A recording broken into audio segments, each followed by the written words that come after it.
दोस्तों, मेरा नाम सुजीत कुमार यादव है। आइए, चाणक्य कोचिंग सेंटर में आपका स्वागत है।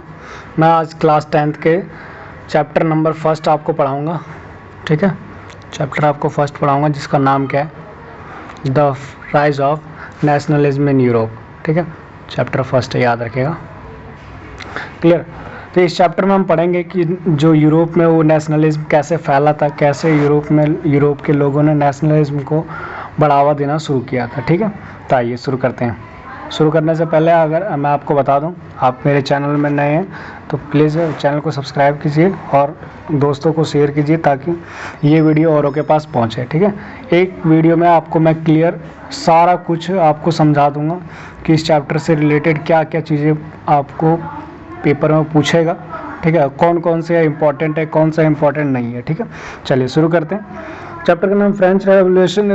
ये जो नेशनलिज्म इन यूरोप का जो ये लाइन देख रहे हैं यूरोप का, ठीक है, इसी में हमें सबसे पहले क्या पढ़ना है। यूरोप मैं आपको पहले छोटा सा बता दूं कि यूरोप ना हमारा बहुत सारे कंट्री का क्या वर्क है, मेल होके यहाँ पे यूरोप बना है, जिसमें जर्मनी आ जाता है, आपका हॉलैंड आ जाता है, पोलैंड आ जाता है, हंगरी आ जाता है। ठीक है, तो ऐसे छोटे छोटे कंट्री से मिलकर पूरा यूरोप बना।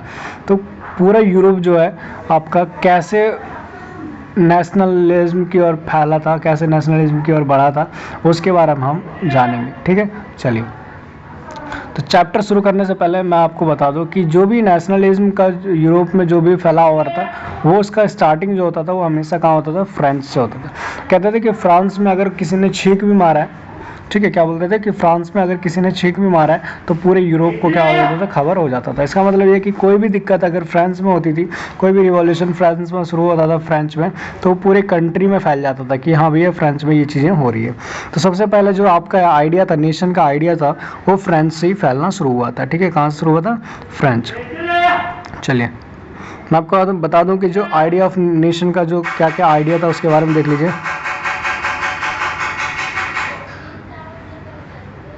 आइडिया ऑफ नेशन,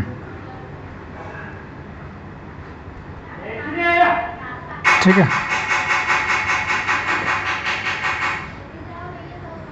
चलिए, ये ठक ठक ठक ठक कर रहा। आइडिया ऑफ नेशन में आपको बता दूं कि सबसे पहला जो था बताया गया था कि फ्रेंच रेवोल्यूशन जो स्टार्ट हुआ था वो 1789 में स्टार्ट हुआ था। तो ये 1789 में जो स्टार्ट हुआ था, इसमें क्लियर आपके नेशनलिज्म के बारे में पूरा क्लियर दिखाई दिया था। लोगों को एक करने के लिए, पूरा नेशन बिल्डअप करने के लिए यहाँ पे कुछ पॉइंट्स क्या किए गए थे, आप लोगों को समझाया गया था, लोगों को जहन में डाला गया था कि भैया हमें ये चीज़ें अगर हम फॉलो करते हैं तो हम क्या होंगे, एक कलेक्टिव आइडेंटिटीज़ के अंदर आएंगे। किसके अंदर आएंगे, कलेक्टिव आइडेंटिटीज़ के अंदर आएंगे। क्लियर। तो वो क्या क्या पॉइंटें थी वो देख लीजिए आप।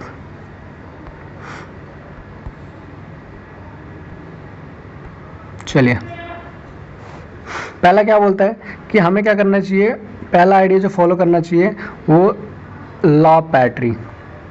कौन सा था, लॉ पैट्री एंड ले सिटियन, एंड ले सिटियन, एल है, वेट मैं सही से लिख देता हूँ, ले सिटोयन। ठीक है, इसका मतलब क्या था, ले पैट्री का मतलब होता है, याद रखिएगा, कि जैसे होता है ना इंडिया में कि इंडिया भारत हमारी माता है, वैसे इनमें क्या चलता था कि जो हमारे फ्रांस है, वो फ्रांस जो है हमारा, फ्रांस क्या पिता है, और ले सिटिजन का मतलब हम इसके क्या है, सिटीजन है, मतलब वहाँ के नागरिक है। ठीक है, इन दो पॉइंटों के द्वारा क्या किया था, एक करने के लिए बात की गई थी। नेक्स्ट क्या बोलता है कि इन्होंने अपना एक न्यू फ्रेंच फ्लैग रखा था कि हमारा एक क्या होगा, खुद का झंडा होगा। ठीक है, नेक्स्ट पॉइंट क्या डाला था, नेक्स्ट पॉइंट डाला था स्टेट जनरल असेंबली, कि हमारा एक स्टेट जनरल असेंबली भी होगा, मतलब वही कि कलेक्ट होने के लिए, एक जगह बैठने के लिए खुद का क्या होगा, जनरल असेंबली भी होगा।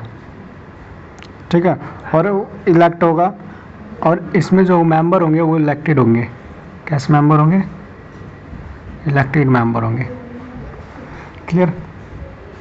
नेक्स्ट क्या बोला था कि नेक्स्ट जो होगा वो एडमिनिस्ट्रेशन सिस्टम जो होगा वो सेंट्रलाइज्ड होगा। सेंट्रलाइज्ड एडमिनिस्ट्रेशन सिस्टम होगा। एडमिनिस्ट्रेशन सिस्टम क्या होगा? सेंट्रलाइज्ड एडमिनिस्ट्रेशन सिस्टम होगा। मतलब ऐसा नहीं कि अलग अलग जगह पे लोग काम करेंगे, सबका एक हब होगा, ठीक है।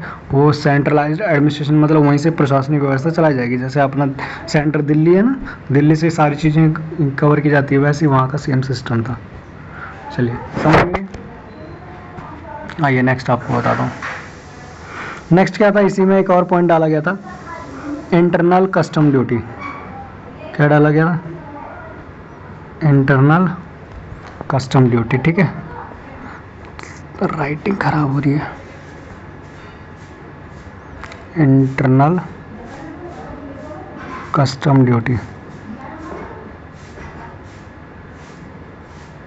ठीक है, एक पॉइंट ये हो गया। नेक्स्ट क्या था, यहाँ पे वेट मेजरमेंट भी क्या होगा? यूनिफॉर्म होगा। Uniform of weight measurement.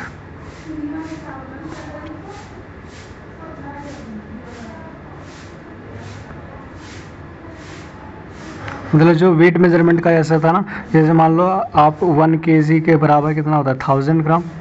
तो कहीं कहीं पे वहाँ पे ना अलग अलग था, ठीक है। वहाँ पे 1 kg में 1100 1200 ग्राम आ जाता था, ऐसा नहीं था।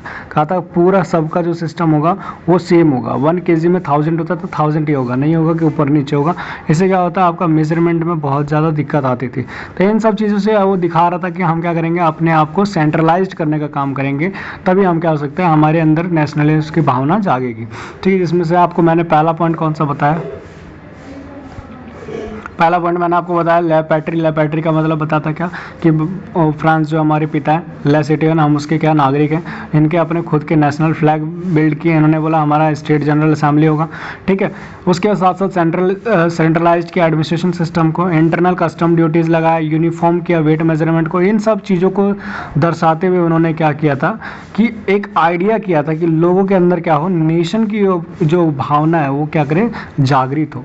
क्लियर, समझ में आ गया था। और याद रखिएगा इस ये जो इतने सारे पॉइंट मैंने बताए, इसके जो पेपर में क्वेश्चन आते हैं वो आपके इस पॉइंट से आएंगे कि बताइए भाई फ्रांस में जो था वो कलेक्टिव आइडेंटिटीज़ के लिए उन्होंने क्या किया था, ठीक है। तो ये सारे पॉइंट आप डालिएगा तो आपके क्या होंगे, पूरे में से पूरे नंबर आने के चांसेस रहेंगे। चलिए यहाँ तक हो गया। नेक्स्ट यहाँ पे आपको बता दूं कि इसी समय क्या था सबसे, ये तो मैंने आपको बताया एक करने के लिए, उसके साथ यहाँ पे एक बंदा आया था जिसका नाम था नेपोलियन। क्या नाम था? नेपोलियन, ठीक है, नेपोलियन। नेपोलियन के बारे में मैं आपको बताता हूँ कि जो नेपोलियन था ना, नेपोलियन जो था ये रूल किया था फ्रांस में 1799 से लेकर 1815 तक, ठीक है। इस टाइम तक इसने रूल किया था। किसने किया था? नेपोलियन ने। 1799 से 1815 तक।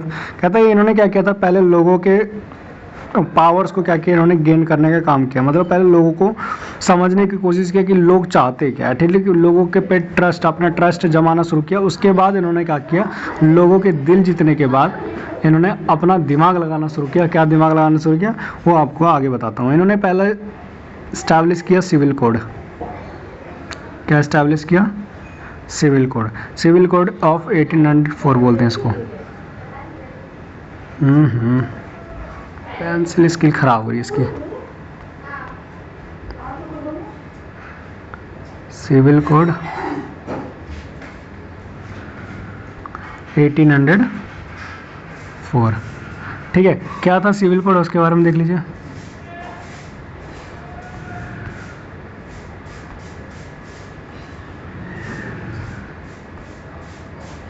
चलिए सिविल कोड के बारे में आपको बता दूं, इन्होंने पहला पॉइंट जो डाला था वो बोला था कि भैया इक्वालिटी बिफोर लॉ रहेगी। इक्वालिटी बिफोर लॉ, ठीक है। कानून के समक्ष क्या है, सारे समानता है, इक्वल है, ठीक है। दूसरा पॉइंट क्या बोला था कि हम क्या करेंगे, लोगों की जो प्रॉपर्टी राइट है, प्रॉपर्टी राइट को सिक्योर करने का काम करेंगे। Secure of property right, done. Security right को हम क्या करेंगे, सिक्योर प्रॉपर्टी राइट को, लोगों के प्रॉपर्टी जो राइट है उनको सिक्योर करने का काम करेंगे। नेक्स्ट पॉइंट क्या था, नेक्स्ट पॉइंट बोला था कि एडमिनिस्ट्रेशन जो सिस्टम होगा, एडमिनिस्ट्रेशन सिस्टम होगा वो क्या होगा, सिंपल होगा, जो कि हर किसी को क्या होगा, समझ में आएगा। हाँ, पेंसिल स्टिक कितनी खराब हो रही है इसकी। टिप साइज हाई, सेंसिटिव, ठीक, नाउ चेक इट। ठीक है, क्या बोला था, एडमिनिस्ट्रेशन सिस्टम कैसा होगा, सिंपल होगा, सिंप्लीफाइड होगा। क्या चीज, एडमिनिस्ट्रेटिव सिस्टम। क्लियर, थोड़ा सा आपको कोऑपरेट करना पड़ेगा क्योंकि यहाँ पे ना पेंसिल काम नहीं कर रहा है सही से। चलिए ठीक है, नेक्स्ट क्या बोला था, आपको कितने पॉइंट बता दिया सिविल कोड के। सिविल कोड के पहला पॉइंट है आपका इक्वालिटी बिफोर लॉ, दूसरा पॉइंट क्या है, प्रॉपर्टी राइट को क्या करना है, सिक्योर करना। थर्ड क्या है, एडमिनिस्ट्रेशन सिस्टम को क्या करना है, सिंप्लीफाइड करने का काम करना है। ठीक है, नेक्स्ट पॉइंट क्या था इसका, 3 पॉइंट हो गया। चौथा पॉइंट क्या कहता है, चौथा पॉइंट बोल रहा था कि abolished feudal system, abolished feudal system.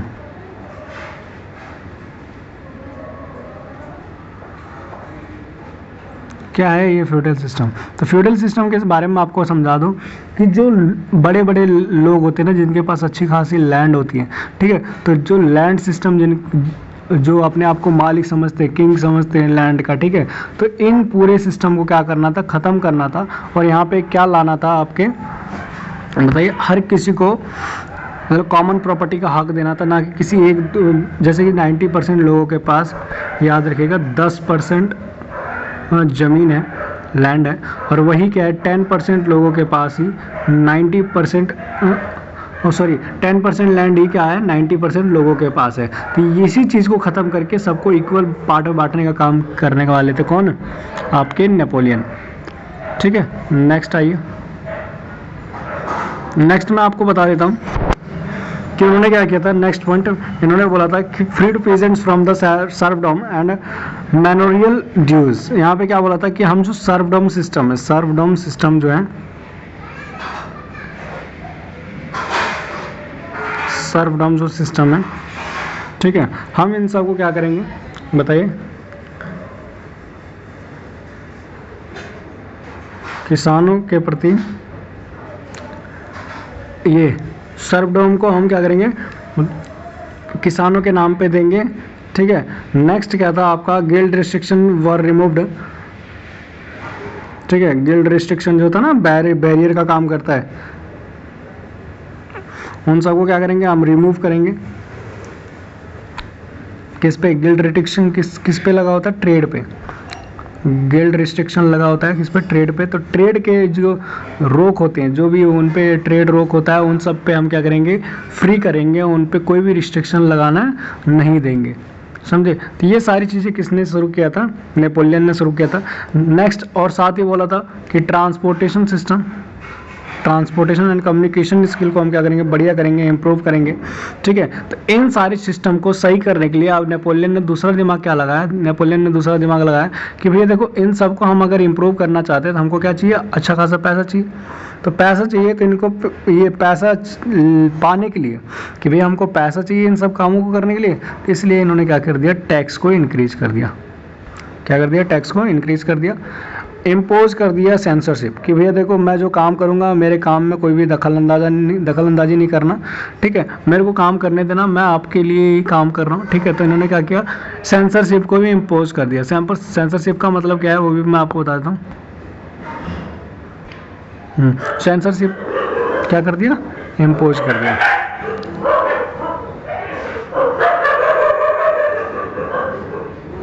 Censorship, ठीक है, सेंसरशिप का मतलब क्या है कि आप सरकार के लिए आप कुछ भी बोलना चाहते हैं, छापना चाहते हैं, कोई भी कुछ भी बोलना चाहते हैं तो आप पहले आपको सरकार को दिखाना पड़ेगा, गवर्नमेंट को आपको शो करना पड़ेगा कि मैं आपके लिए ये लिख रहा हूँ। अगर सरकार हाँ बोलता है तो आप कीजिए, नहीं तो बनाएं।